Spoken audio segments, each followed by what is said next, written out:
কদর যেন মিস না হয়। 21, 23, 25, 27, 29 নাকি খালি 27?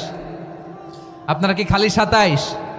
হ্যাঁ না, ফালতামিসু ফিল আশরিল আওয়াখিরি ফিল মিনাল ভিতরি, রমজানের শেষ দশকের বেজর রাতগুলোকে কদর হিসেবে তালাশ করো।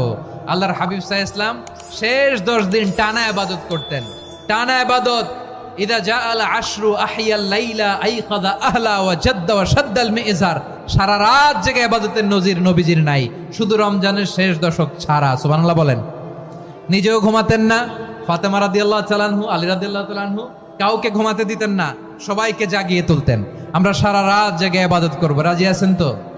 কদর যেন আমাদের মিস না হয়। আজকে থেকেই ক্যালেন্ডারে মার্ক করে রাখেন, সব কাজ পেছনে ফেলে, সব ব্যস্ততাকে পেছনে ফেলে ইবাদতের জন্য আমরা প্রস্তুত থাকবো কদরের রাতে। কোনোভাবে কদর যেন আমাদের মিস না হয়, ইনশাআল্লাহ। বলেন তো?